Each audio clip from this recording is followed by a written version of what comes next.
Bonsoir à tous et bienvenue sur Bonjourcast français. Je suis Philippe. Bonsoir chers auditeurs, moi c'est Sophia. Philippe, comment tu te sens ce soir? Je vais très bien, merci Sophia. Et toi, comment ça va? Ça va bien aussi. Dis-moi Philippe, je voulais te parler d'un sujet vraiment intéressant aujourd'hui.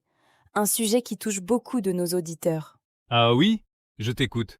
De quoi tu veux parler exactement? Alors voilà, beaucoup de nos auditeurs nous écrivent et ils disent tous la même chose.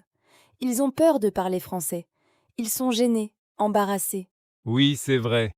Beaucoup de personnes ont peur de faire des erreurs. C'est normal, mais c'est aussi dommage. Vraiment dommage. Exactement. Mais pourquoi on a tellement peur? Je ne comprends pas vraiment.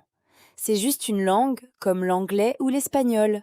Tu sais, Sophia, c'est une question de confiance. Quand on apprend une nouvelle langue, on n'est pas sûr de soi. On a l'impression que tout le monde nous juge, nous regarde. D'accord, je comprends. Mais c'est normal de faire des erreurs, non? Même les enfants français font des erreurs tous les jours. Bien sûr que c'est normal. Moi-même, quand j'ai appris l'anglais il y a longtemps, j'ai fait beaucoup d'erreurs. Vraiment beaucoup.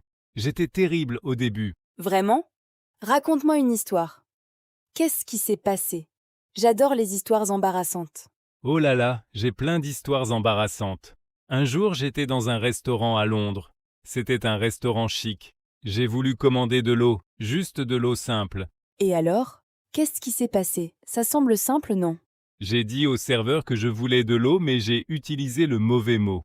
Le serveur m'a regardé avec des yeux bizarres. Il ne comprenait pas du tout ce que je disais. Oh non, c'était gênant. Tu as fait quoi après? Tu es parti en courant? Non, non, oui, c'était très gênant. J'ai senti mes joues devenir rouges. Toutes les personnes à table me regardaient.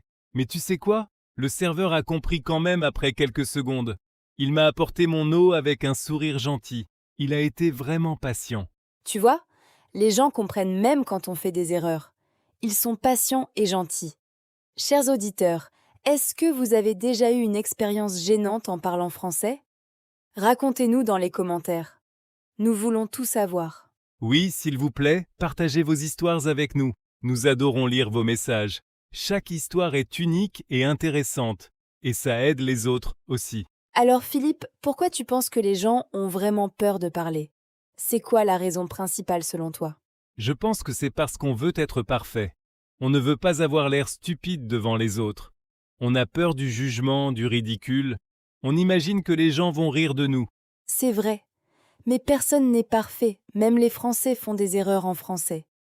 J'ai entendu des Français se tromper sur des conjugaisons difficiles. Même le subjonctif pose problème. Absolument. Ma femme est française et elle fait parfois des erreurs. Elle oublie des mots, elle hésite sur certains verbes. C'est humain, c'est normal. Exactement. Tu sais, j'ai une amie qui vit en France depuis 5 ans maintenant. Elle s'appelle Maria, elle est espagnole. Ah oui? Et elle parle bien français maintenant? Elle est à l'aise? Maintenant, oui, elle parle couramment. Elle travaille même en français. Mais au début, c'était très difficile pour elle. Elle pleurait souvent le soir dans sa chambre. Oh non, pourquoi elle pleurait? C'est triste. Ça devait être dur. Parce qu'elle avait peur de parler. Elle restait chez elle tout le temps. Elle ne voulait pas sortir, même pour acheter du pain à la boulangerie en bas de chez elle. C'est vraiment triste. Elle était prisonnière de sa peur. C'est terrible. Mais qu'est-ce qui a changé pour elle? Comment elle a surmonté ça? Je suis curieux. Un jour, elle a décidé d'aller au marché. Elle en avait assez de rester enfermée. Elle voulait acheter des fruits frais. Elle aimait beaucoup les pommes. Et comment ça s'est passé? J'imagine que c'était stressant pour elle. Son cœur battait fort. Au début, oui, c'était difficile. Elle a essayé de demander le prix des pommes, mais elle a oublié tous les mots. Elle a paniqué. Elle voulait partir. Qu'est-ce qu'elle a fait alors? Elle est partie en courant? Non, elle n'est pas partie. Elle est restée. Elle a été courageuse. Elle a utilisé ses mains. Elle a montré les pommes et elle a fait un geste pour demander combien ça coûte. C'est intelligent. La communication non verbale est importante aussi. On oublie souvent ça. Et le vendeur a compris? Oui, le vendeur a été très gentil. Il a parlé lentement et il a aidé mon amie. Il a même répété les mots pour elle plusieurs fois. Il a été patient. Tu vois, les gens sont généralement très patients avec ceux qui apprennent le français. Ils apprécient vraiment l'effort que tu fais. Oui, c'est vrai. Après cette expérience positive, mon amie a commencé à sortir plus souvent. Chaque jour, elle parlait un peu plus. Elle allait à la boulangerie, au café.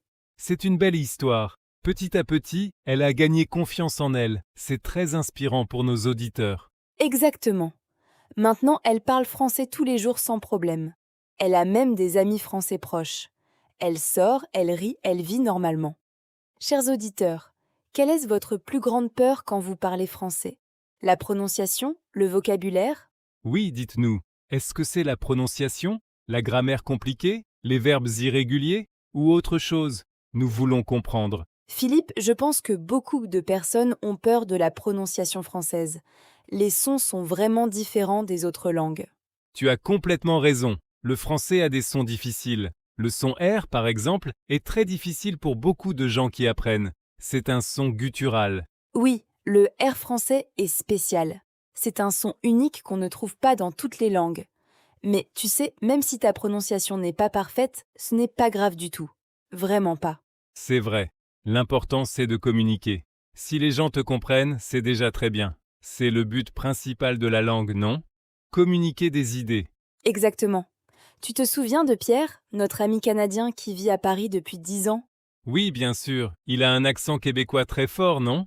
On reconnaît tout de suite qu'il vient du Québec. Oui, mais tout le monde le comprend parfaitement. Et les gens adorent en son accent.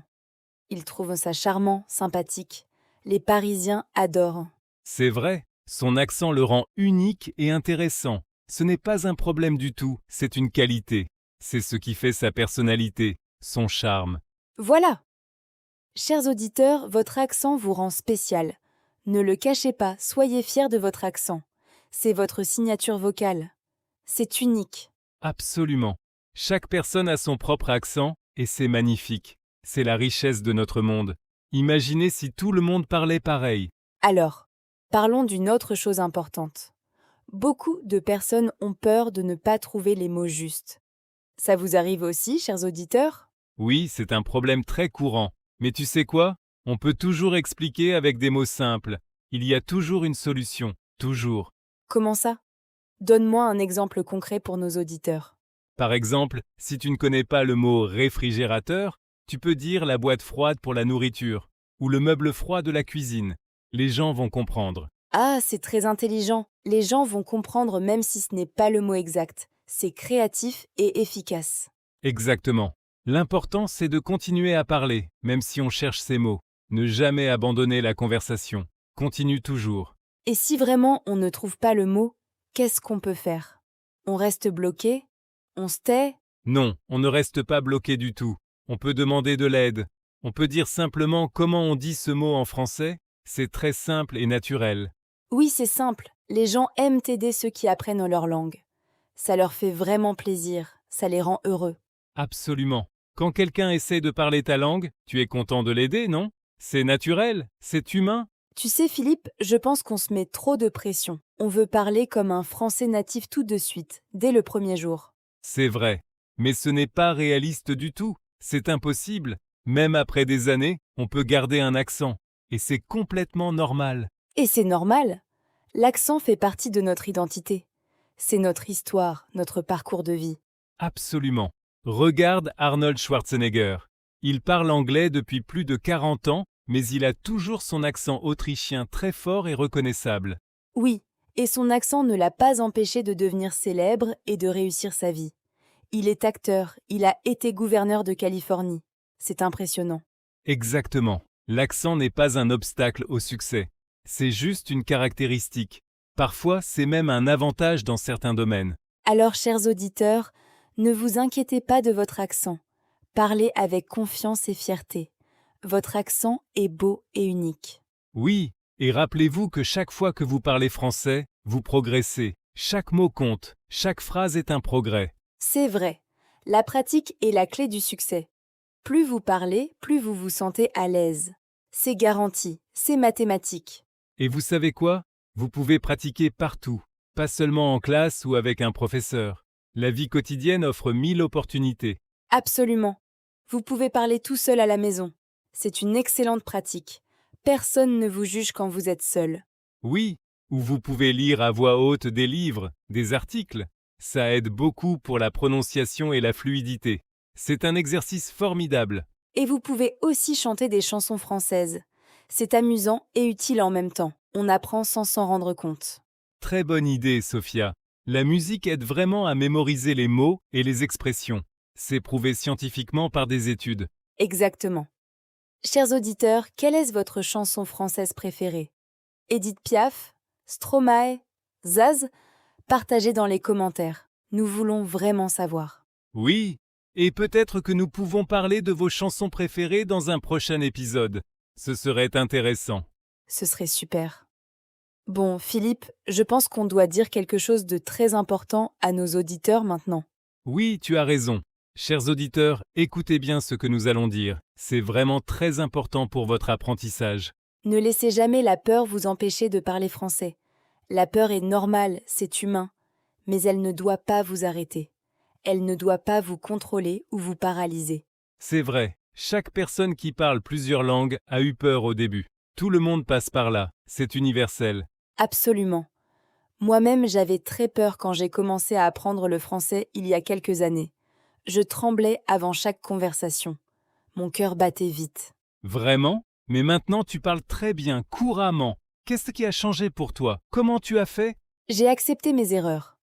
J'ai compris que les erreurs font partie de l'apprentissage. Sans erreur, pas de progrès. C'est impossible d'apprendre sans se tromper. C'est une leçon très importante. Les erreurs ne sont pas des échecs. Ce sont des opportunités pour apprendre et grandir. Chaque erreur est un professeur. Exactement. Chaque erreur vous enseigne quelque chose de nouveau. C'est un cadeau en fait. Un cadeau d'apprentissage. Et vous savez quoi? Les Français respectent vraiment les gens qui essaient de parler leur langue. C'est un fait que j'ai constaté partout en France. Oui, même si vous faites beaucoup d'erreurs, ils apprécient votre effort et votre courage. Ils vous encouragent. Ils sont de votre côté. Donc n'ayez pas peur. Lancez-vous dans l'aventure. Parlez français avec tout le monde. Saisissez chaque opportunité qui se présente à vous. Commencez petit. Dites bonjour à votre voisin français. Commandez votre café en français au café du coin. Ce sont de petits pas. Oui, ces petites actions vont construire votre confiance petit à petit, jour après jour, semaine après semaine. Et bientôt, vous allez parler français sans même y penser. Ça deviendra automatique, naturel, comme respirer. Absolument. Ça devient naturel avec le temps et la pratique régulière. C'est comme faire du vélo. Au début, c'est difficile, puis ça devient facile. Chers auditeurs, nous croyons vraiment en vous. Vous pouvez le faire. Vous avez le pouvoir en vous. Vous êtes capable. Oui, vous avez déjà fait le premier pas important en nous écoutant aujourd'hui. Continuez comme ça. Ne vous arrêtez surtout pas maintenant. Bon, Sophia, je pense qu'il est temps de finir notre conversation pour aujourd'hui, malheureusement. Oui, tu as raison. Le temps passe vraiment vite quand on parle de sujets passionnants. C'était une très belle discussion. Chers auditeurs, merci beaucoup de nous avoir écoutés aujourd'hui. Votre attention et votre temps sont précieux pour nous. Oui, merci infiniment pour votre temps et votre attention. N'oubliez pas de laisser un commentaire en français. Nous les lisons tous avec plaisir. Dites-nous vos expériences, vos peurs, vos réussites. Nous adorons vous lire. Chaque commentaire nous fait vraiment plaisir. Et si vous avez aimé cet épisode, n'oubliez pas de liker et de vous abonner à notre chaîne Bonjourcast français. C'est gratuit. Oui, ça nous aide énormément à continuer notre travail. Et activez la petite cloche pour ne manquer aucun de nos nouveaux épisodes. Nous publions de nouveaux épisodes régulièrement, alors restez avec nous. On a plein de sujets intéressants à venir. Et surtout, continuez à pratiquer votre français tous les jours. C'est vraiment la clé du succès. Même 5 ou 10 minutes par jour, c'est beaucoup mieux que rien. La régularité est plus importante que la quantité. Exactement. Un peu chaque jour vaut mieux que beaucoup une fois par mois. Bon, on se retrouve très bientôt pour un nouvel épisode de Bonjourcast français. On a hâte de vous retrouver. Oui, à très bientôt chers auditeurs. Bonne soirée à tous. Profitez bien de votre soirée. Bonne soirée et continuez à parler français avec confiance et courage. Soyez courageux et fiers. À très bientôt les amis.